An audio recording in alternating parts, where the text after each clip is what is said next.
Oke, kembali lagi bersama kita di podcast horor malam Jumat. Oke Pak. Oke, di sini bersama dengan siapa ini?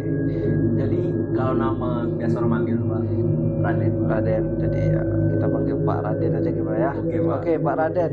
Kemarin kami mendapat laporan dari beberapa netizen sempat menceritakan pengalamannya melalui menggunakan.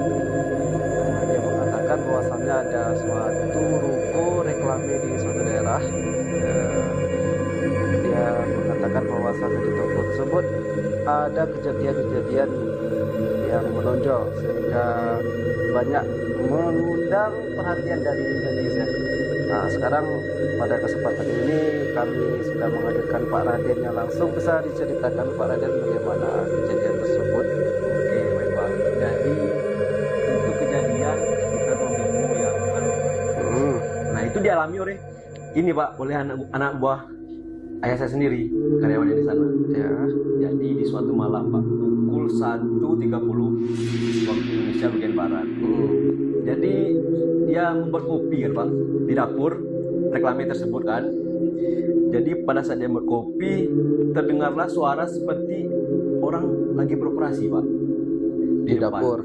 di depan Pak. Oh, di depan. Di depan segi operasi seperti ada kerjaan apa lembur kan malam kan.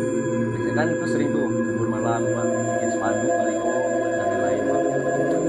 Jadi dia berpikir itu mungkin ayah saya Pak yang sering lembur kan. Jadi dia buatlah kopi itu dua Pak. Oh ini mungkin bos nih lembur depan kan, buat kopi dua. Selesai berkopi dia keluar Pak ngecek kan. Pas dia di depan ada orang kebingungan ya Pak. Jadi dia muter-muter Pak. Jadi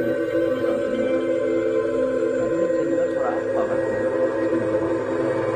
Ya mungkin sedang mungkin faktor kecapean kerja Pak. Nah itulah ceritanya Pak. Akan tetapi Pak, ini tidak hanya dialami oleh satu karyawan tersebut. Jadi Nah, kelang 3 hari setelahnya itu ada lagi Pak yang mengalami kejadiannya serupa atau gimana itu Pak? kejadiannya. Dia tuh serupa Pak, tapi beda bentuk kejadian. Ah, Jadi karyawan yang kedua ini Pak, jadi ke WC malam itu Pak, ke kamar mandi, nah, dan mendengar suara orang menggedor pintu Pak, ingin mengambil pesanan. Jadi dari sana dia keluar Pak, ngecek. Setelah dia keluar melihat oh nggak ada orang Pak, kosong. Ternyata di sana kosong. Ternyata di sana kosong. Padahal itu sangat jelas Pak.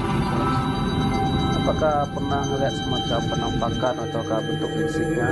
Apa cuma suaranya aja? Jadi habis dituntut Pak, mereka memberi laporan lah kepada ayah saya Pak. Mereka menyampaikan mengalami hal tersebut.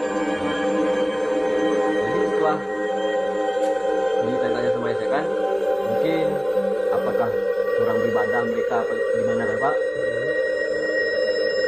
Setelah hal tersebut kan ditanya sama orang tua saya Pak, pernah melihat kah apa gimana gitu Pak. Nah untuk saat ini kalau melihat belum ada Pak. Nah, Oke, untuk saat ini kita sampai di sini terlebih dahulu. Untuk cerita lebih lanjutnya kita akan sambungkan di episode kedua. Jadi jangan kemana-mana, tetap di podcast horor malam Jumat. kok jadi serius kalau